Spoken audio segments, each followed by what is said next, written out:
Welcome to Gumshoe Stories. This is episode 3, and we are here to talk about the Missy Bevers case and take a deep dive yet again into aspects of that case. I am Tim Koval, and I have with me my two cohorts and partners in true crime, Faith and Duchess. Faith, how are you doing tonight? Hello. Great to be back. Yeah, hello. How are you? Doing well. And Duchess, how about you? I am doing great. I'd be better if there was an arrest, but I'm happy to be here. Okay. Well, we wanted to do this episode 3. We did episode 2 for the 2-year anniversary of the Missy Bevers podcast, but we have moved on to do another episode here in short order after that one because there have been some interesting developments, not in the Missy Bevers case, but in another case that a lot of people would be familiar with, and we can draw maybe some parallels between that case and the Missy Bevers case. And the case that I'm referring to is the Golden State Killer, also known as the East Bay Killer. There was an arrest this week in that case, which is one of the most notorious and one of the coldest cases that's in our country. This one was, I guess, the last crime that was attributed to this killer was 32 years ago in California, and he had a string of over 50 rapes and 12 murders that occurred during the mid-70s to the mid-80s time frame. And then 1986 was the last case that was attributed to him. And no breaks in the case, no leads until this week, and then a name came up that had not been on anyone's radar prior to 1 week ago. So very, very interesting case. The gentleman's name, Joseph James D'Angelo, a 72-year-old, apparently was arrested completely unaware that anything was about to happen, had a roast in the oven when police knocked on his door, and I suspect that roast went uneaten because they arrested him there at his home. What led them to his door? Well, they used old DNA samples that had been collected from some of those crime scenes, those many years ago, decades ago, that they had stored. They used those DNA samples and apparently uploaded them to an online genealogy database. Now, we're familiar with things like Ancestry and 23andMe. There are databases out there where you can upload your online DNA, and apparently it wasn't one of those two, but some database like those two that they uploaded the DNA samples to, and they found distant relatives that they then tracked to Mr. D'Angelo, and somehow were able to, I guess they put him under surveillance and may have gotten some discarded DNA from him off of a Coke can or whatever. Don't really know how they did. They just said discarded DNA, which they then matched to what they had found in their genealogical stuff. So that's how they caught him. They found that he was the right age and that he had lived in those same areas at the time when the crimes occurred. Now, this is where some of the parallels to the Missy Bevers case comes in. California is one of only 9 states that currently allow the DNA of family members to be used to search for a DNA match of a suspect. They call that familial DNA matching. Okay, California is one of only 9 states. Well, Texas is one of the other 8. And we know from recent comments from the Midlothian Police Department that they did recover some DNA from the Missy Bevers murder scene, but they called it a partial mixed profile, said that they were unable right now to use it to gain anything, but that they were hopeful that maybe as there were advances down the road with DNA, that they might be able to do something with it. Well, I wonder if maybe this is one of those types of advances that Midlothian police could take advantage of and pursue. What if the DNA that they did collect at the scene was from the killer? And we talked about, that's a high traffic area in the foyer of the church where Missy Bevers was found murdered, and where they got the DNA from. But what if it is the killer's DNA? And what if they could upload it to a genealogy site just like California did? And what if they could find a hit on maybe not the suspect specifically, but relatives of that suspect that could then lead them right back to the suspect? Guys, what do you think about this? I think it's amazing. I am impressed in you hear about it all the time that it's, they're going to be able to do things like this, and then when they actually do it, you're just like, wow. I'm not real sure that mixed profile part is, and I'm trying to figure that out. But that's just amazing to me. And I don't know how I feel about the whole being able to do it. I guess it's kind of a mixed thing, but in instances like this, I think it's definitely awesome, because you want to be able to, close cases like this, obviously. And it's crazy. This man's 72 years old and has gotten away with it this long. But hey, you committed crimes, that's the way it goes. So. And the numbers are incredible. They say that he has raped at least 50 women between 1976 and 1979. Wow, that is crazy. Insane. And it looks like the DNA did end up tying him to several murders, and he's finally behind bars. Did you hear what he said when they picked him up? He told the police that he had a roast in the oven. I thought that was kind of funny. Oh, wow. Like that was a reason he could go. Yeah. Like, hang on, I got a roast. Sorry about that. Yeah. Very bizarre. They said he was very surprised. I'm sure he was. I'm sure you think he's probably gotten away with it completely. Yeah, some viewers will probably think, oh, I'm free and clear. So. Yeah. Crazy. That's a good message, though, to people that, you may commit a crime that doesn't get solved right away, but eventually they're going to get you. That's right. And there's no statute of limitations on murder, so which is a good thing. So anyway, but yeah, that there's a lot of similarities in this perpetrator of these crimes, the guy that was arrested finally today, and another potential perp that we spoke about on the last podcast. That's right. Joseph D'Angelo was a former police officer, and I guess he had been fired for some type of theft that occurred while he was a police officer there in California. But during the time before that, while he was on duty still, he began his killing spree, his raping and killing spree, and then it continued after he was no longer a police officer. And of course, we have spoken on this podcast about Bobby Wayne Henry, a suspect in the Missy Bevers case, who was a police officer for many years and was allegedly involved in some sexual assaults of women in which a handgun was brandished and used to threaten. Several cases involving 3 different women, which for the most part he seemed to come away mostly unscathed, except he had to give his police officer license up the last time. But so many parallels there, because when you look at the Golden State Killer, he began kind of slowly. It was like burglaries of homes, and then it moved on to rapes, and then from there he would kill in several different ways. He would kill with a gun. He would kill with bludgeoning, with other objects other than a firearm.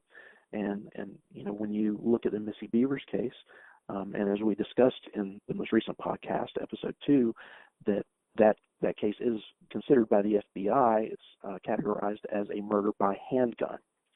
And we also know from the Ellis County CSI documents that a handgun was found at the body site location.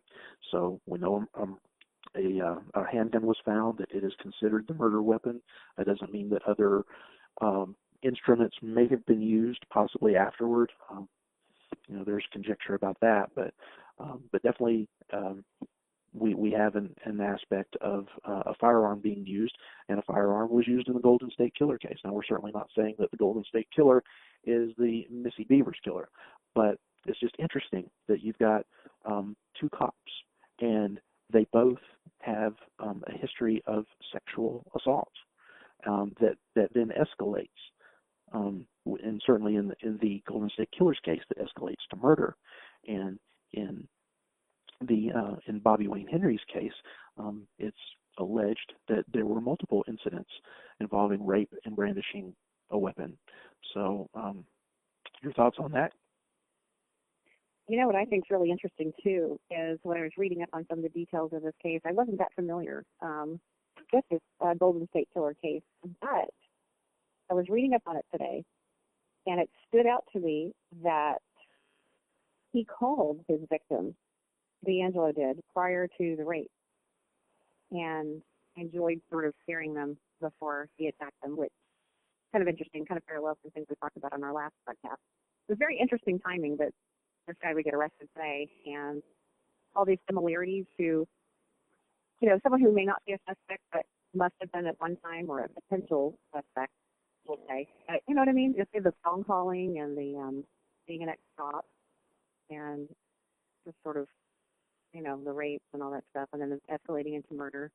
I know that I'm taking a big leap here because the person that we discussed on last podcast isn't necessarily a suspect, but, it just I think it struck us all today, that the similarities.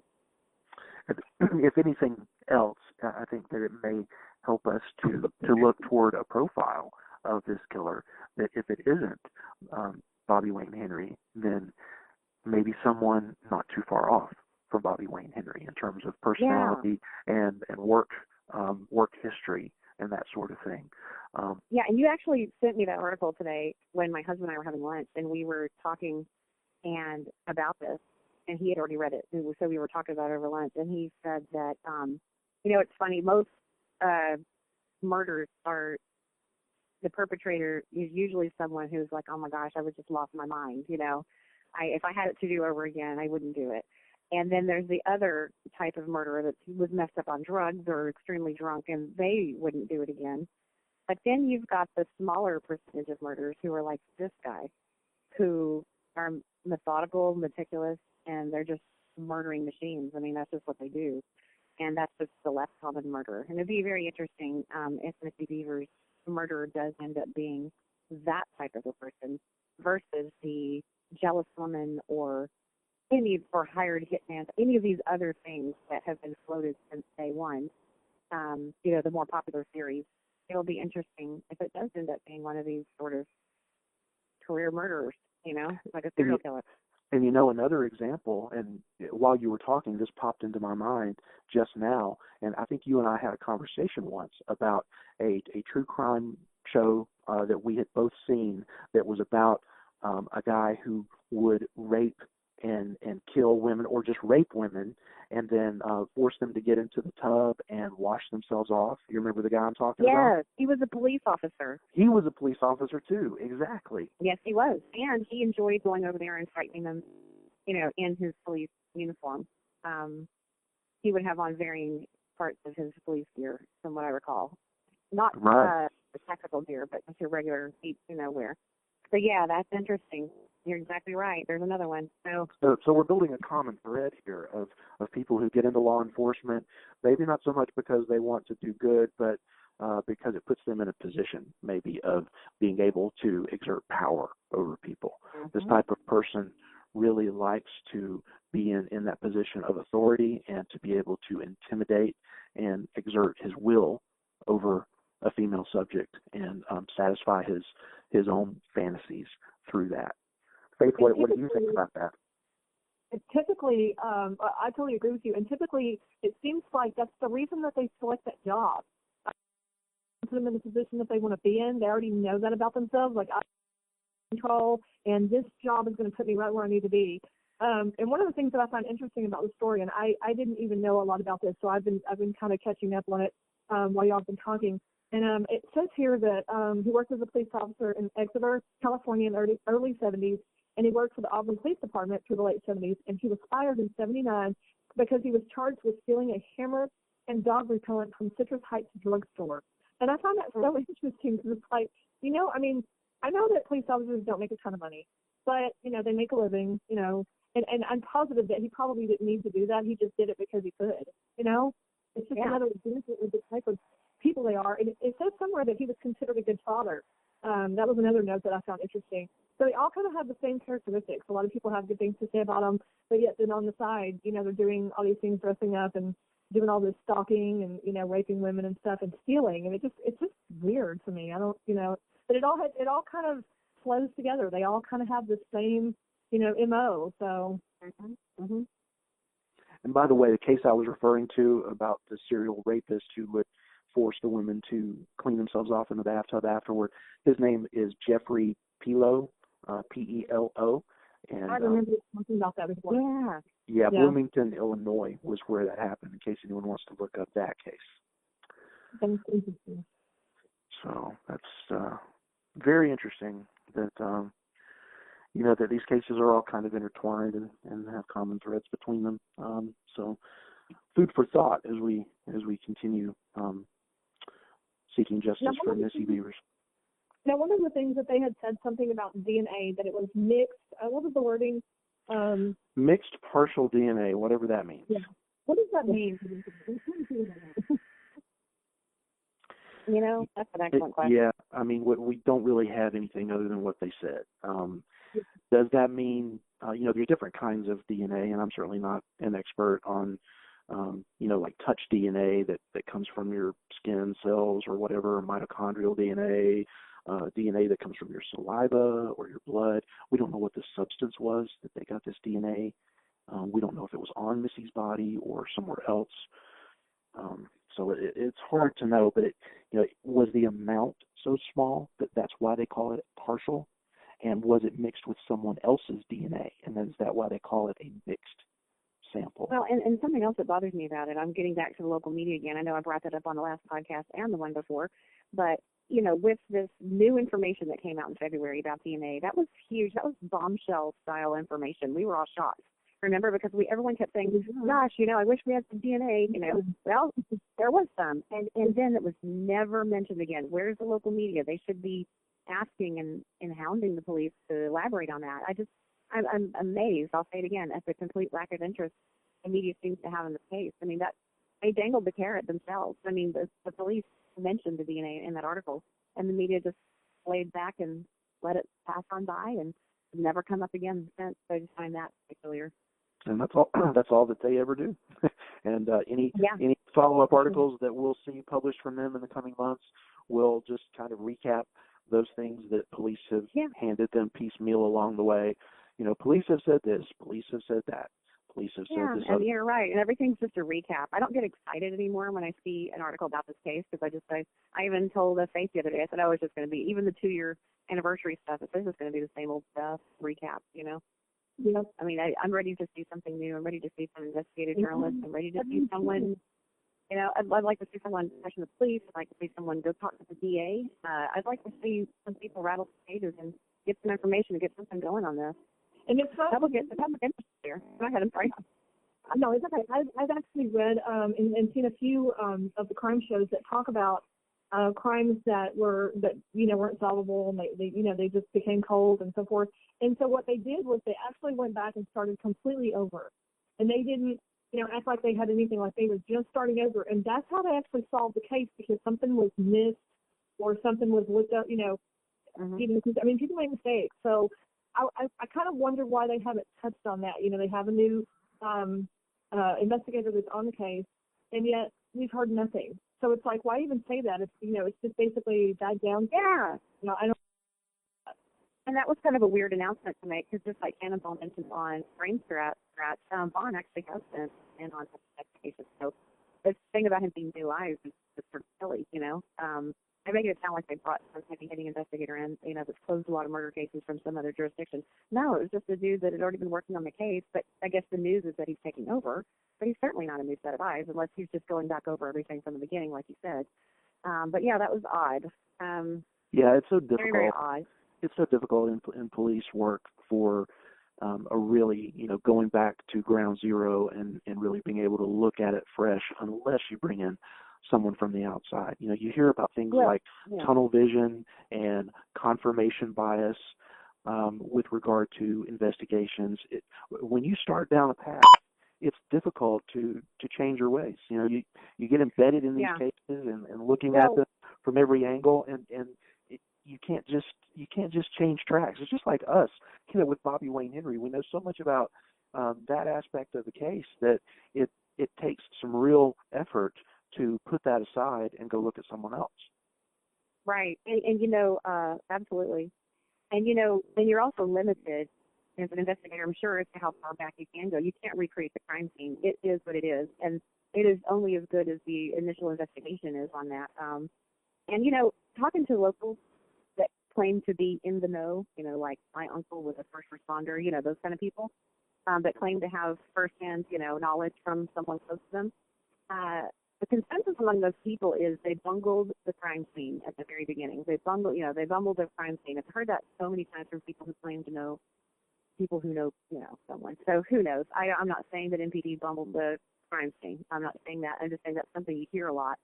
And I wish I knew more about that. I wish I knew more about, a lot of people complain that they cleared the crime scene too early. I was going to say that somebody had said that they cleared the crime scene in like 8 hours or something crazy, or 5 hours. It was something really low. See, and I've heard 2 hours before, so that's kind of funny. I wonder which one is even accurate. Yeah. Well, Cannonball. Yeah, I think I can speak to that. I mean, just based upon that first press conference, they said that they cleared the scene at noon.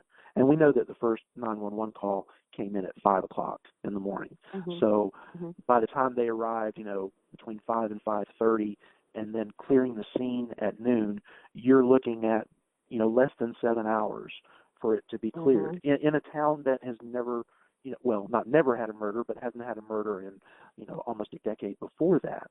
From what I've read, I read an article somewhere from a veteran homicide detective who said that the average time to clear a murder scene should be, and based on his experience, would be between 8 and 20 hours. And he said that the longest that it had ever taken on one of his cases was like 27 hours. But to put 8 as the minimum, in that range for him, and then to look at this case and to see that it was less than 7, that's troubling to me. And people can kind of make up their own minds. If they will look on our website, gumshoestories.com, we have a long list of links to various documents. And one of those documents is the Ellis County CSI document, which came from the Ellis County Sheriff's Department, CSI experts who came out to help Midlothian. And certainly they should have come and helped, and they were asked to, and that was good on Midlothian to do that, because Ellis County covers a wide range of areas that have lots of homicides. So they have lots of murder scene experience. But when you look at the narratives, the reports from those two people from Ellis County, they are ushered in, they're taken to the crime scene just to look at it. They're taken to the north of the church, which is where entrance and exit was made by the killer, and then they're told to go process the truck. Why were they not processing the body site location? Why is Midlothian doing that and not Ellis County? They spent an hour processing the truck, where as far as we know, now the document does have redaction in it where there's lots of things that are marked out, but as far as we know, the killer never went to the truck. So exactly. Apparently, Missy was unloading her truck, and we talked about this in the last podcast. She had her doors open, and like you said, the trunk was sort of open, I guess. The back of her truck, the back lid, and she was in the process of just about to set up. And then she walked in and was accosted soon after she entered by the perpetrator. So it was very much incomplete what she was doing with the truck. The door was standing open. And yes, like you said, as far as we go, that perpetrator never went near her truck. So I don't understand that either. But when I saw that in that document, I couldn't believe it. I just thought, why would they processing her truck in such a detailed manner? Who was it that was in charge of that? Who was it that was, was that Fitzgerald? Well, in terms of being in charge of the scene from Midlothian would have been Sergeant Tim Scott. He was there to meet Fitzgerald and the female CSI tech who accompanied Fitzgerald, and he was the one who took them to the crime scene and kind of gave them the tour. And then presumably he was the one that said, "Why don't you guys go process the truck?" Interesting. Yeah.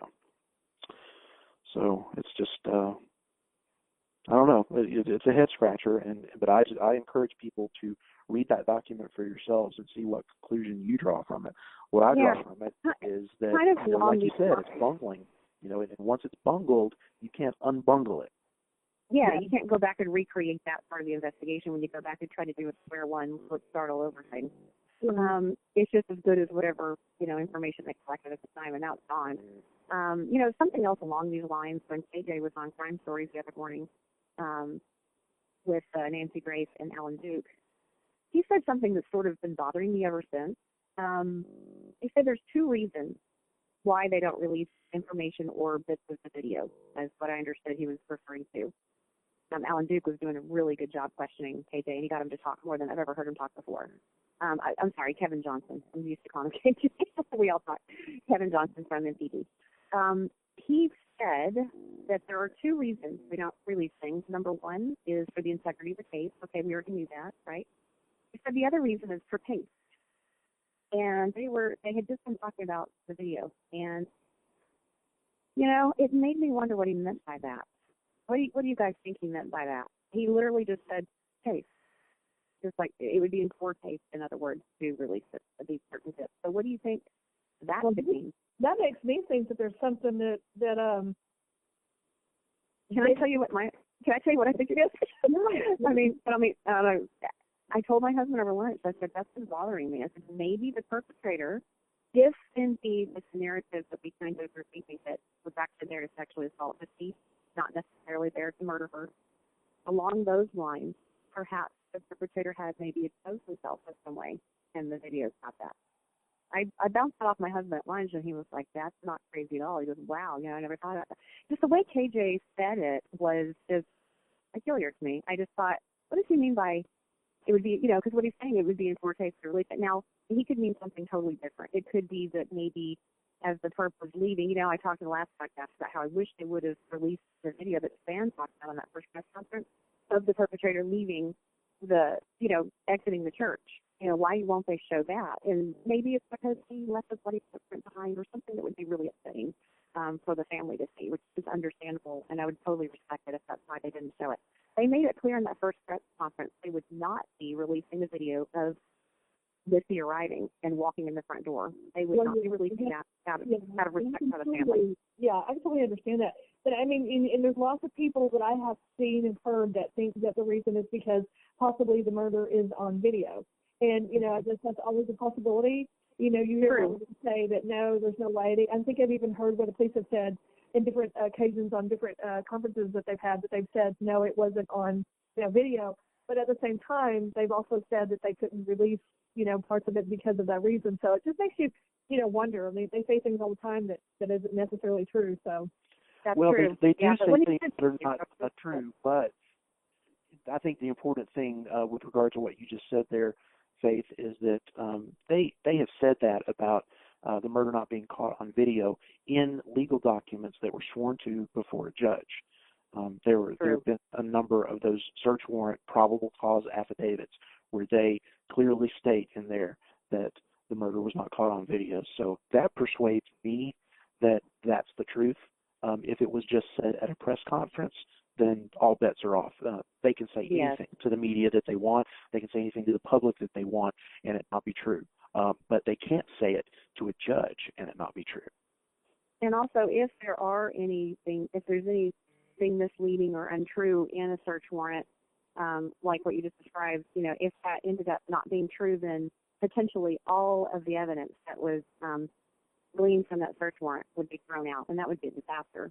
So I agree. I believe that if it's in the affidavit or the search warrant, that information has just got to be true.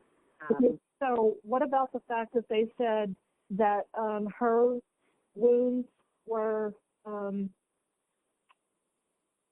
sorry, I'm trying to think of the wording, but they are indicative of the tools that were seen in the video, when in fact we know now from the murderdata.org or whatever the website is, that she was actually killed with a handgun. That would also make the part of the information on the search warrant incorrect as well, right? Well, not if she was shot and then finished off with the hammer, with a screwdriver, or with the pry bar, or some combination of those things. Because we did see those tools in the video. We just did not see a handgun. And we haven't seen the entire video, right? We've only seen what they chose to release to us. Maybe in the unreleased parts of it, maybe the suspect does take out a gun and just check it. That's an excellent. And then put it back. That's speculation. I mean, we don't know that. Yeah, if they were wanting to keep the gun a secret, absolutely, that makes sense. It could have been visible in parts of the video. And also, it could have gone the other way, and I hate to even talk about this in such detail. I sure hope that Missy's family is not listening to this podcast, but I just was thinking that maybe it's the other way around. That I had someone tell me that claims to know someone who was a first responder that she was tortured. And so that would kind of lead me to believe that she had been, the puncture wounds she might have suffered those before she was shot. I don't know. I'm speculating too, but it was a gruesome scene, and that leads me to something else that was on my mind today, is I just feel like if I went crazy and killed someone and I went and jumped in a car, whether it was mine or not, and drove away, I just feel like I'd for sure get caught. I mean, there would be blood splatter. There would be all kinds of evidence. That's the question forever. That is the, I can't, from everything I can think of, I cannot think of how they were able to get out of the vehicle and go somewhere without there being a big mess. And the car, you know, had to have been destroyed, or, I mean, you can't clean something like that. You just can't. So No. That's the point. I don't get that either. So I've always wondered, but I don't know. Yeah, well, that's really, really crazy. Well, you know, I don't understand that part of it. One thing that struck me about the way the scene was described in those Ellis County documents, and I would say this as a disclaimer that, you know, anyone who doesn't really want to hear more about the specifics of the way things looked in the crime scene, you may want to not listen to this next part. But Fitzgerald, as he is brought to look at the crime scene, he finds Missy Bevers lying face down, or face up rather.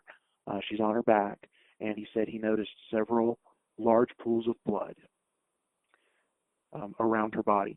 He does not say, now, you know, he's not trying to describe the scene like he's writing a book or anything. This is just a report that he put together after his CSI was done. But nowhere in there does he say that there's splatters of blood, only that there are pools of blood.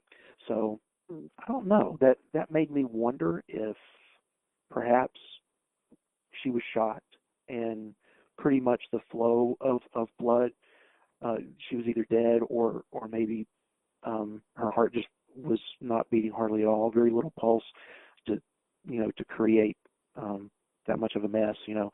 And then if in fact other tools were then used afterward, they would not have produced the same effect that, you know, if I was standing here and you came up to me and hit me with a hammer or something, you know, there'd be spray everywhere.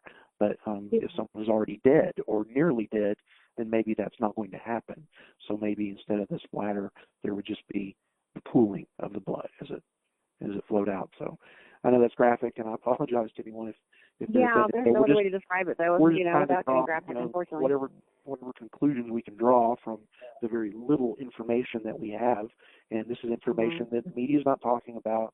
The police, you know, have not commented on it, but it's what we have. Yeah, the puncture wounds, apparently that part of it is true, and you would just think that alone would cause it to blow back onto the perpetrator if you're causing puncture wounds on someone else. Well, and that's true because, you know, from, you know, reading in different places that the story's available, I've seen where a few people have said that the perp dug out the bullet from wherever she was shot exactly. And you would think that would be another, you know, place that would cause, like you're saying, blood splatter and, you know, different things that, you know what I'm saying. Yeah. Well, yeah. I have a healthy skepticism about some of those stories about digging out things, and I know that there are people out there that, you know, have that suspicion, but you just don't know if the sources are credible or not. Like, there were sources that just swore up and down that there was video of the murder and that they had seen it, and that the suspect, you know, held his finger to his lips to entice Missy to come to where he was, and just all this dramatic stuff that just really isn't in keeping with what we know, but it sounds dramatic and interesting, and, you know, you never know. So I would caution, you know, people listening that we don't want to get into wild speculation. We don't really know what's wild and what isn't, is the thing, because there just isn't a lot of information out there that can be confirmed. I remember what you're talking about, the finger in front of the perp's lips and saying, and then motioning for her to come here. That apparently was on the video. And of course, they're not releasing that part of the video because it does show Missy Bevers immediately before she was killed. And out of respect for the family, they won't show that. But apparently people who claim in the groups who have claimed to have seen the video say that is on there. So, of course, like you said, all we have is people's word. We don't have any proof of that. Right. There's so many different things that you hear and read. It's crazy. Yeah. Exactly. And then I've been noticing lately in the groups that rumors from very early in the case are now being presented as cold hard facts. And I don't comment in the groups that much anymore, but, you know, I'm tempted to sort of remind people, hey, that might be a rumor, you know. Yeah. And just for those who may not know, who don't understand the terminology, tell them what you mean when you say the groups. The groups, okay, there's online groups that discuss the Missy Bevers case, and specifically on Facebook, there are murder groups, Missy Bevers murder groups, and those are the ones that are pretty active. Web sleuths apparently shut down. Websleuths.com, they cover lots of murders, lots of cases, and apparently they have shut down temporarily or permanently their Missy Bevers threads. So we've seen an onslaught of those people going into the Facebook group. And what are some other areas where you can follow the Missy Bevers? Is Reddit, I think? Reddit, yeah.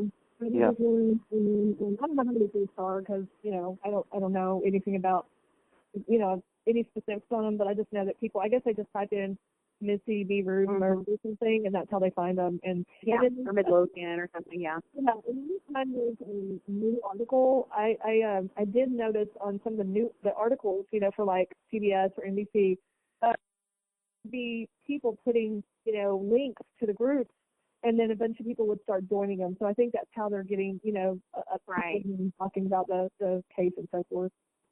Right, and then a bunch of people came over when WebSleuth closed down. And then also there are various message boards out there, and there's one called Doglight Productions, and that one was pretty interesting.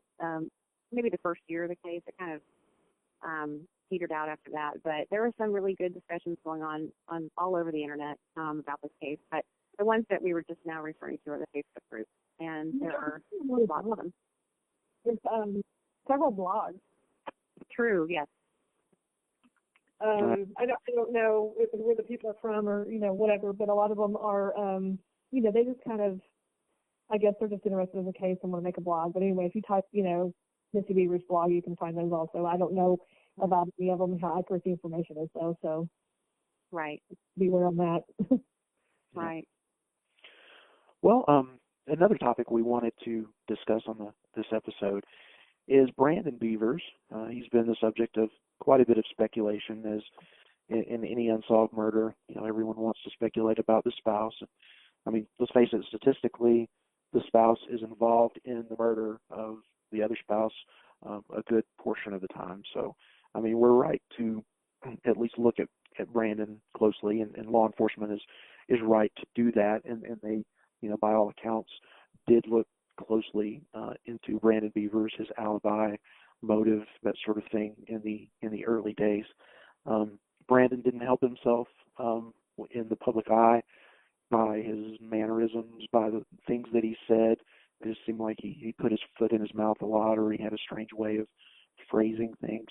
And the thought came up today, and this is speculation, but Brandon, could he be somewhere on the spectrum? And by the spectrum, you know, people talk about autism, and autism can be anything from very, very mild to severe cases, you know, where someone can't even speak because their autism is that severe. Asperger's is part of the autism spectrum, but sometimes just social awkwardness. Right. And you've got very, very high functioning people with Asperger's, like you know, Bill Gates, you know, for example.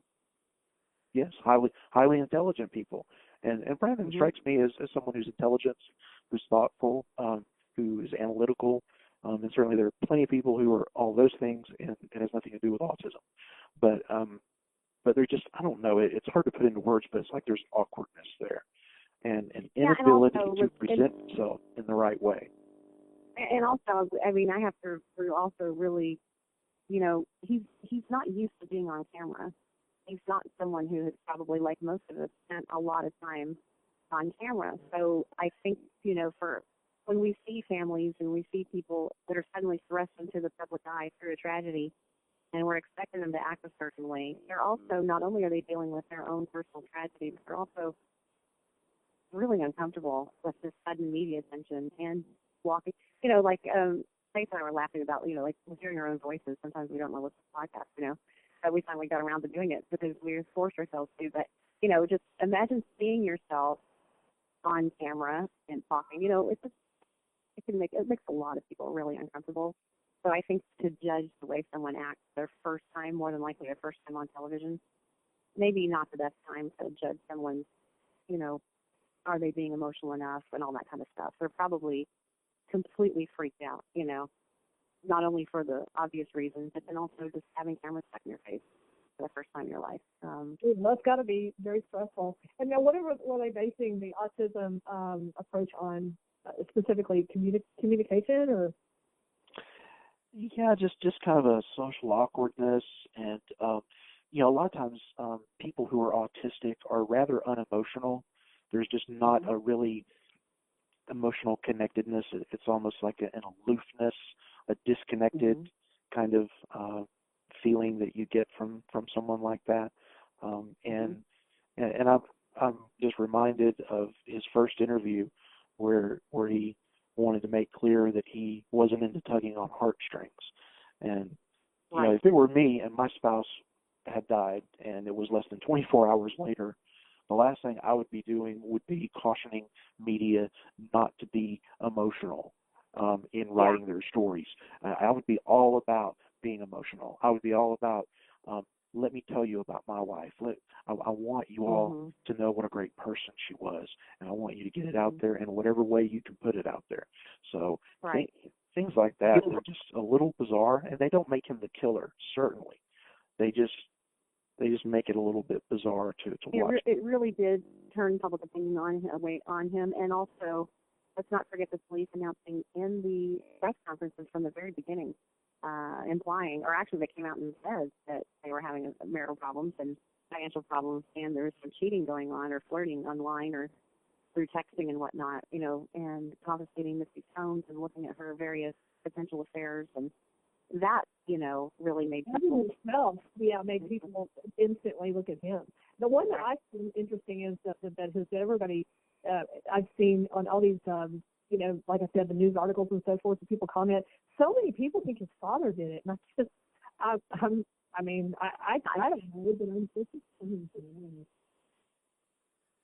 and very, very early on, I could see that because he did sort of walk like the perpetrator. But honestly, if you look at pictures of Randy Bevers, he just looks too large and a little bit, it's not exactly the same body type, bigger in the belly, I would say, than the perpetrator on the video. And also, where's the motive? I mean, people are saying, oh, it's because Missy was about to leave Brandon and clean him out. Well, they're having financial problems. Doesn't sound like there's a lot of money there. Yeah, it doesn't make a lot of sense. A lot of, just, I don't know. A lot of, but the situation just look out. It's just like at first glance, that does look like a good theory. If you haven't seen search warrants, and if you haven't, Yeah, I can totally understand where they could come up with that. I guess I was just shocked at how many people thought that. And because Randy Bevers. Yeah, I mean, it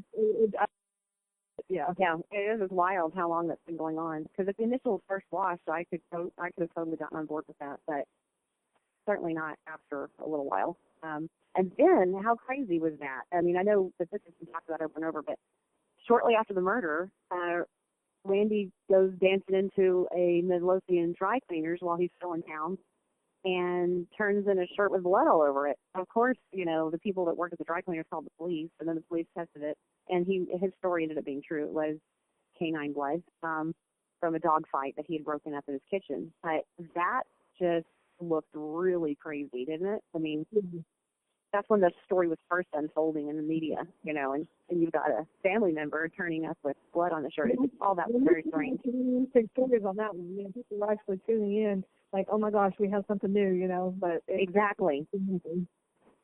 Well, and on top of that, there was also the press conference that Randy Bevers and Brandon Bevers gave in front of the police department right when that story broke, where they were telling the media their side and trying to get out in front of it, I think was the way they phrased it. But Randy, I don't know, his demeanor was a little odd. He seemed to be like nervous laughter or something.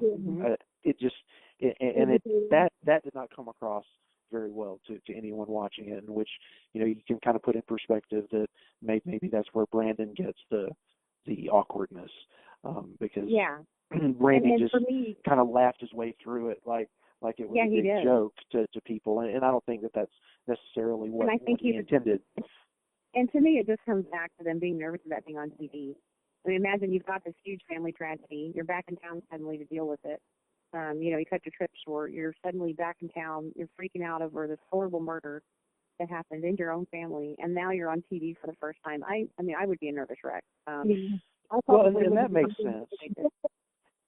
That does make sense for the initial days, but Brandon has been nothing if not consistent in his awkwardness 2 years into this thing.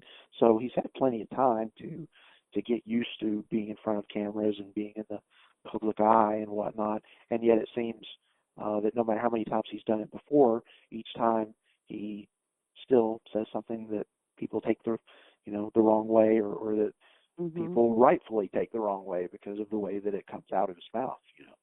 So right. At what point do you quit using the excuse that, okay, well, Brandon's just nervous because he's not a public figure? At what point is that not really valid anymore because he's had enough opportunities? Yeah, he does seem to be doing better lately as far as, speaking up better. But I agree with you. Every once in a while, he'll say something like, what? But overall, he has improved a lot since the beginning. But like you said, every once in a while, he'll say something that makes everybody who's hanging on every word of his go, see, I told you, it's him, Like when he said that his daughters weren't interested in finding the killer anymore. I believe he said that in January. And I was asking my husband about that. I said, I like to get a guy's perspective. I'm like, what do you think about that? A lot of people I know are taking that to mean that he's involved in some way. Because even people that didn't think he was involved before started thinking he was involved as a result of that interview. And I know they would be mortified at that because obviously the reason for him going out and speaking to the public in the media is not to make people think he's guilty. It's probably the other way around. So, and my husband just said when he sees Brandon on TV, he just looks shattered and just maybe a little awkward, not saying the exact right things, but just someone who has been through a lot. And I thought that was interesting. Well, what about the discrepancy between Brandon saying in January or whenever it was that his daughters, weren't really interested in finding the killer, to Allie Bevers, I believe was the daughter who won the pig, the $15,000 with the pig, and her first instinct was she wanted to put that toward the reward, or she wanted to give that to the police for their investigation. She wanted to give it to MPD. That was right, for the actual investigation. That's totally inconsistent with what Brandon said in January. That's true, and I wonder if he just blurted that out and maybe didn't even realize what he was saying in a nervous moment, or just, I know that he was very exasperated, you could tell, with the media and with the police, for that matter, when he made that statement. It's probably not the best time to talk to the press when you're exasperated and upset, but I think what he was saying was, everyone took it, everyone that wants to believe he's guilty took it as, I'm done, but I'm moving on, and it sounds cold. But I think what he meant was, and what I heard and what my husband heard, and you can tell me what you guys heard, what I heard was someone saying, I'm not a professional investigator. I've been making myself sick and not paying attention to my daughters like I should, and, trying to insert myself into the investigation side of the case. I need to let the cops do their job. As he said that, I'm not a professional investigator.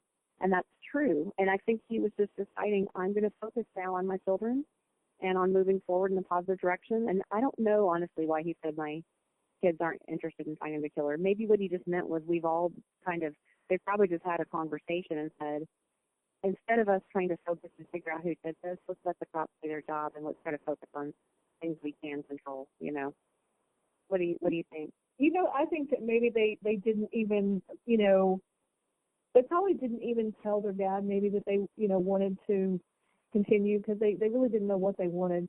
And then when it changed or when an opportunity arose, people would tell themselves to, like, hey, wait, here's an opportunity. I agree.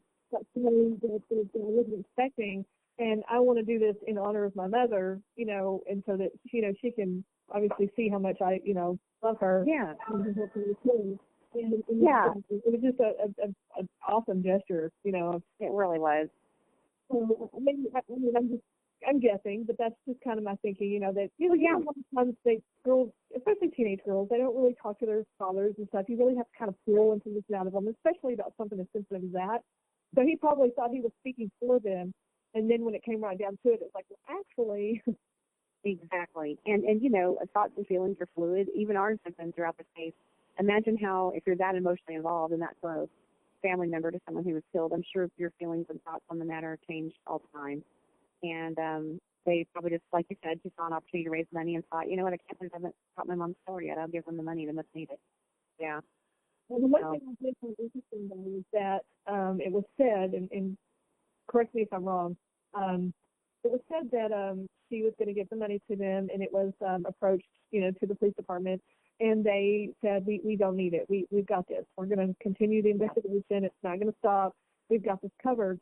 And then shortly after, you hear that they've got someone working on it, like, part-time, like 2 days a week. So that's part of what's frustrating, because I don't understand how on one hand you say we have plenty of money and everything, and then you turn around and you say, you contradict yourself and say, plenty of people working on it. We don't need any more resources. But then you turn around and say, oh, we have somebody working on it 2 days a week. Right. So I wonder if the 2 days a week, is that a result of the budget, or is that a result of we just don't have that much to investigate anymore? That's what they're seeing. It's like the investigation is slowing down to the point where you've only got a couple of days a week worth of work to do. Right. Unless I feel like we should. I want them to be proactive and be working on it every 6 days, honestly. But I mean, for whatever reason, you're right. We don't know if it's a budget reason, and if it is, maybe they should have taken our money, or is it because there's really not that much to come through anymore? What do you think? Well, we know that they're getting like 10 leads a week, I believe, is what they have said. How many of those 10 leads are really good leads, actionable leads for them to even bother with? Someone calls from Australia and says that they had a dream, or whatever. They're not even going to spend a moment on that one. But I'm sure some of them are at least things that they can follow up on and make a phone call, interview somebody. So that's happening, kind of consistently. But Kevin Johnson touched on that on Crime Stories the other day, and he said, they're still getting calls to this day about the gate. Somebody will be in town around there locally, see someone who walks like that, and call it in. I mean, they're still getting randoms like that. Well, and see, that is just, to me, in my own opinion, is that they really misstepped when they made the gate such a focus of the investigation, because we just don't know that person really walks like that. We don't know that they were influenced by wearing an outfit that maybe they weren't used to, maybe shoes that didn't fit, that sort of thing. So that's another whole topic. I completely agree with you about the gate. I think that they've focused a lot on that, and I think we could all find somebody that walks like, wait a minute, my uncle used to, I think we could all find somebody who walks like that. So I agree with you on that. Isn't it crazy? Who really walked like that was the person in the video at the memorial. Yeah. Bobby Wayne Henry definitely walks like that. But like you said, Faith, there's so many people who walk like that, and yet police presented it at the beginning as that's a distinctive walk, and we just really feel like someone will look at that and will recognize it as someone that they know. But we see people walk with their feet turned out all the time. There's just all kinds really of orthopedic issues. Yeah. So you're right. There's nothing super unusual about a limp. And really, there's one point where the suspect is kind of walking around where the Holy Grounds door is before they turn the corner and head toward the Dutch door, where that walk is a little more pronounced, and it makes it look like the right foot is turned out more, and there's more of a limp that's pronounced. But after they go to the Dutch door room and then proceed down that long hallway, and then we see them coming back toward the camera, both feet are turned out. Both feet seem to be turned out equally, and I don't see a limp. I don't see, at least in that bit of footage, I don't see the suspect favoring one leg over another. So it makes me wonder if maybe there was just too much emphasis on that one piece of the footage rather than looking at all of it. But then, there's more video footage that we haven't seen, so maybe Midlothian police saw something in the unreleased footage to reinforce their belief that there was, something to that walk that they needed to get out. So I don't know. But how about we move on to our final topic of the podcast today, which is an interesting video that was released where a gentleman named Ed Wiebe, I don't know how to pronounce his name, but it's spelled Weibe, took the SWFA video of the car that we all know was there at the SWFA across from the church at about 2 a.m. that morning, and he has enhanced it. And kind of interesting what he's come up with. Maybe the clearest view that I've seen of someone trying to make attempts to enhance video and see details inside that car. Now, Faith and Duchess, both of you have seen this video today. Tell me your thoughts on it. Well, when I was looking at it, I found it very interesting. First of all, that he was able to get it so, like you said, enhanced. You can definitely see the outline of a person, driving. Looks like they turn their head. And then I laugh when I say this because early on you heard so many people talking about what they saw in the car, and you would look at it and you're like, what? I don't know what you're looking at, but I don't see any of that. But I clearly see what looks like a dog. So that's why I laugh when I say that. But I really feel like I see a dog in the front of the vehicle. And you can even see when it moves its head, you can see its ears. And so that's what I see when I see the video. So that's, yeah. Yeah, I am the worst. I'm not going to comment on this match and let you guys have it because I'm the worst at being able to make out things in that car and all the videos and all the still pictures, and I have never really been able to focus in on anything. That's what you're referring to right now and what Cannonball just brought up. I can see there being a dog there. I can also see there being two dogs, and the whole thing, those are very confusing to me, all those zoom in, so I'm not good at commenting on this. Sometimes the closer you get, the worse it gets. So it's interesting how this one came out really decent because it was so zoomed in. But the thing that I found very interesting about it was the title that he put on it. It says Missy Bevers, suspicious car driver and pet pig with a question mark. And I found it very interesting because that would not be my first thought, and I'm not real sure why they titled it that. Do you know, Cannonball? Well, I think that he thinks, the person who did this enhancement, he thinks that that the animal or whatever it is in the passenger seat resembles a pig. I don't see that. I'm kind of like Duchess in that, I'm the last person who's able to look at an ultrasound and see a baby. I just see a blurry blob, and I'm kind of like that. Although the driver of this car, I definitely can see more detail there, and I definitely see a face. I see someone turn to the right, and I see a nose, and definitely a white complexion. But that's about it. I can't really tell. I can tell there's something in the passenger seat, but I can't tell what. Right there with you, yeah. It's definitely a challenge for sure. But it's kind of funny because I wish I knew exactly what part of this video, where they're at in the video, because the person looks like they're literally looking to the right, like they're not even paying attention to their driving. But you can tell the car's moving. Does that make sense? It does. That was something that I noticed the first time I looked at it as well. It's like, why are they moving forward, but then turning their head so far to the right, like they're not paying attention? But, we do have to keep in mind this is just a few frames of video. Then it loops. It loops. It keeps repeating itself the way that he edited it. So, it's very possible in just 1 or 2 seconds for someone to turn their head, very far to the side and then turn it right back again. Yeah, and that's true. It's just very different. And I got to give kudos to whoever does stuff like this because I wouldn't have the first inkling of an idea of how to do something like this. So So whoever did it, kudos to you, because I am clueless, but they did a good job. Yeah, it's interesting. I tend to look with a great deal of skepticism upon videos and still frames where people think that they see things simply because there's light and reflections and things like that, and it was raining that night, and lots of artifacts that get introduced when you're editing. So a lot of times it's just kind of crazy what people and then think also, that they see. And don't forget, we've had those people who have intentionally superimposed images into that car, which is not helpful.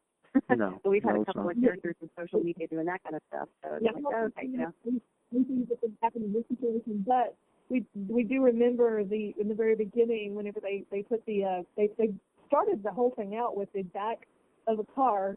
Has anybody recognized this car or whatever, with the sticker on the back? And then come to find out, there was no sticker on the back. It was actually the lighting that was reflecting off the back of the bumper as the car was going out of the parking lot. There's like a little bit of an incline, and then it kind of levels off. And that's when the light hits the bumper, you see the reflection at what looks like a circle, or actually an oval. And then it, just as fast as it appears, it disappears. So I thought that was really interesting that they had people looking for this vehicle with this bumper sticker. So it kind of goes along with the same thing with the reflection and everything. And it's frustrating. and I also wonder, And is law enforcement sort of enjoying the fact that everyone is stopping and worrying and analyzing the silver Altima? Meanwhile, they had in their back pocket the dark small SUV leaving the scene of the crime. It's almost definitely the killer, and that's not even being discussed. I mean, that's just incredibly bizarre. I know we talked about that in depth on the last podcast, but I'm still thinking, I wonder at what point did they find out about the dark SUV? How soon was that called in? Because if it was really immediate, like we kind of think it was, because we're kind of thinking that it wasn't a passerby, it's more than likely one of the camp gladiators that's not leaving, and they're probably thinking, I wonder why someone's leaving the church at the time that the class was not even started yet. That's weird. I could see, one of the early arrivers thinking that, and then bam, you find out there's a murder, and then you tell the police, wait a minute, I saw a small dark SUV leaving. Right then and there, because when they had that first press conference, they should have talked about that, or even sooner, and maybe thrown up roadblocks and had cops all over the place for that small dark SUV. I just keep thinking, it just seems like if someone commits a murder and someone saw the car leaving the crime, that's incredible to me if they weren't caught up with that day. Or they didn't let the public know that they need to be looking for that vehicle. That's amazing. That's probably there's a lot of mysteries in this case, a lot of them. But I would say that that's probably the one that stumps me the most. What would you say is the thing about this case that stumps you guys the most? Well, the number of suspects are POIs. Yeah, good one. And I don't say that in any disrespect for anybody, or especially Missy, because I don't know anybody personally enough to say anything about anyone, but the number is just crazy, Mm-hmm. It's like a list of them, and then I think it grew after the first couple of months, and at some point you're going, okay, well, it seems like it's smaller than this. And you're right, it's not just a list of people. The people are actually like really plausible suspects, each one of them, we've talked about them, off the air. They all in their own way, and they all have some little piece of importance and similarities and whatever. So I think we've, as a group and as individuals, we've probably talked ourselves into thinking at least a handful of those people. Incredible. Yeah, and that's funny because you can do it at the same time. You're like, well, this person seems like they could be a really good, and then you're like, again, we have this one, and then they have this and this, and then, well, we still have this one. So it's right. You're like, I have no idea. Oh, no. But then remember, I can mention his name, too, because he's also been in the news. They publicly cleared Lyle Valentek. I'm not sure if I'm pronouncing his last name correctly. Valentek. But that was another one. Yeah, okay, that's the way you always pronounce it. You're probably right. But, he was out there for a while, and then they publicly cleared him, and what was that all about? That was crazy. So there's just so many. Quite a few. So that would be my number one thing to say. What about you, Cannonball? I'm really stumped by what we know but don't know about the murder weapon. With what we know about there being a handgun there, but was it a handgun that belonged to the suspect, or is it possible that Missy had her own handgun and she brought it in and it was used against her, perhaps? We don't know the answer to that. We don't know for sure that the gun was fired, although we have pretty strong evidence of that from the murderdata.org and the FBI classifying it as a murder by handgun. But she died of multiple puncture wounds. Were those puncture wounds bullet wounds, or was she also killed with those other instruments? And then the follow-up of Walmart somehow being involved. How is Walmart involved? What came from the e-trace that was done with the ATF? How did it not lead to somebody that that would at least give police a clue? Maybe it wouldn't lead to the person who had the handgun as being the killer, but it would have to lead somewhere. And instead, we've got them calling up 3 Walmarts in the area and trying to find suspicious sales of ammo and or guns in the early morning hours of April 18th. And just, I can't tie that together and make that make sense. And a lot of it is redacted out in the report, so that doesn't help. But, and also regarding the Walmart thing, I had a hard time imagining that the perpetrator at the crime would swing by Walmart and pick up ammo on the way to the murder. That doesn't, they were checking the cameras from that morning. I guess they were just trying to but are they talking about before the murder, or are they talking about after the murder? They're not really clear in what we see in the report that they were trying to get from Walmart. It just said the early morning hours, but it could have been either before or after. We don't know which. What would be the benefit? I know there's probably some obvious ones. I'm just thinking out loud right now. What would be some of the benefits of not telling the public that the gun that she was killed with was in fact her own gun? I don't know that that's a fact. We don't know that it was her gun, but I'm just asking, what would be a good reason for them to not tell people that? All I can think is that they're still trying to get information withheld that only the killer would know, so that they can confront the killer with it. So maybe if it was Missy's gun, then if they do arrest somebody or somebody starts to confess, then the test of whether that confession is real or not, or the test of whether an informant's information about what somebody told them is correct or not, would be if they say, there was a gun, but it didn't belong to me. It actually belonged to the lady, and I took it away from her and shot her or whatever. That would be one reason, I think. That's good. And I know I've thought about that before, but I just, sometimes you go back over things and you're just like, no, wait a minute. Right. But And that's another reason why I thought maybe they processed her truck, was to make sure her gun was still in there and see if there was any, looking out by chance that the perp did, make a pass through her truck, or if maybe if there had been some struggle, like perhaps, I guess at that point they didn't know if maybe the perp had accosted her in her truck initially. Yeah, that's good. They probably didn't know what exactly had occurred. Maybe they thought that she had got attacked at the truck and, so forth. I guess they just had to. All they knew was her truck was standing wide open, so he could have ripped her out of the truck. They just didn't know at that point probably what happened at all. Yeah. And I guess that's a review. When they looked at the video, they did see that she entered the church, so. Right. I don't know if they'd watched the video, though, right when they got there to the crime scene. They probably had to go through the church and ask if they could, get the videos and then view it. I'm sure that when they first arrived that morning, I'm not sure. Well, I guess by the time 6-year-olds got there, surely they'd seen the video. I don't know. That's a good question. Yeah, I don't know what the timing of that was. Well, as we kind of bring this podcast to a close, I'll return to the case we started talking about at the beginning, which was the Golden State Killer. And I'm struck by the fact that case remained open and unsolved for so long because there was literally no connection between this man and his victims. I mean, I'm sorry, how many years did it take? I didn't get that. How many years did it take? 32 from the last case. 32 years. But that's how cases go unsolved for decades, is when there's nothing tying the suspect to the victim. Back up to light, though, do you know? Say that again?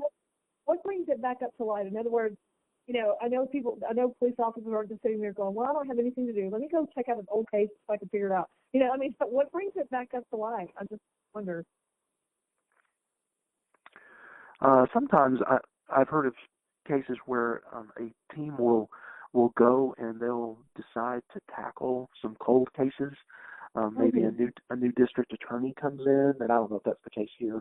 I haven't looked into it that deeply, but I know from other cases, sometimes you'll have a really on the ball district attorney who's just been elected, who's decided, okay, I'm gonna make it my mission to solve this particular case that's been unsolved, because they're like us, they get caught up in a case, and some of them may be flagged for DNA that they just didn't have the technology to do, but they suspected that they wouldn't in the future. Maybe those are flagged for, like, when that technology, is working and up and running, then they know they've got to go back and check certain cases that had certain samples that they didn't know how to test back then.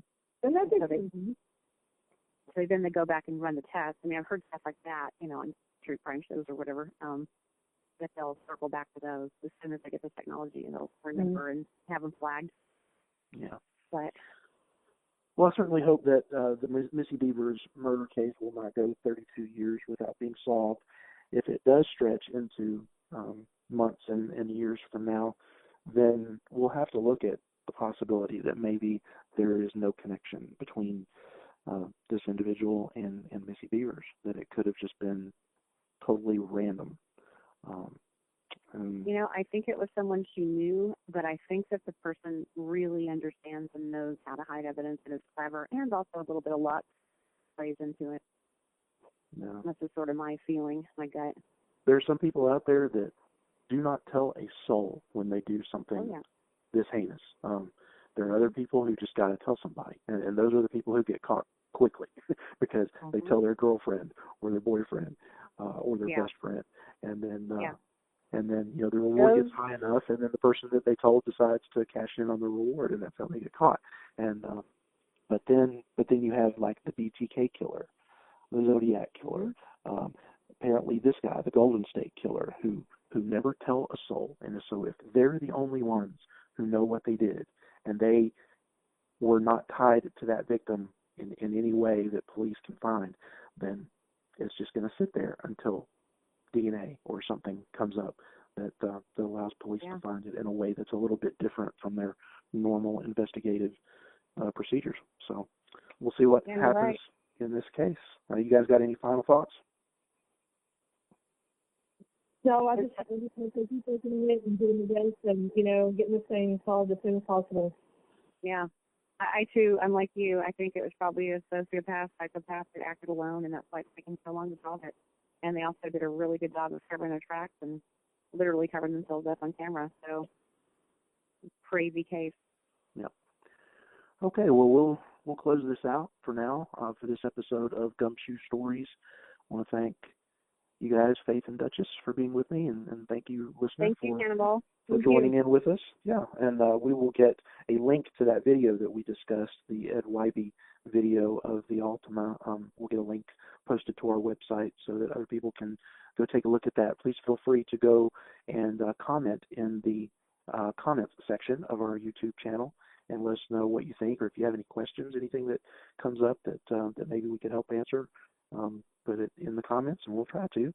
And we'll be back with another episode of the Missy Bevers podcast soon. Until then, this is Cannonball signing off.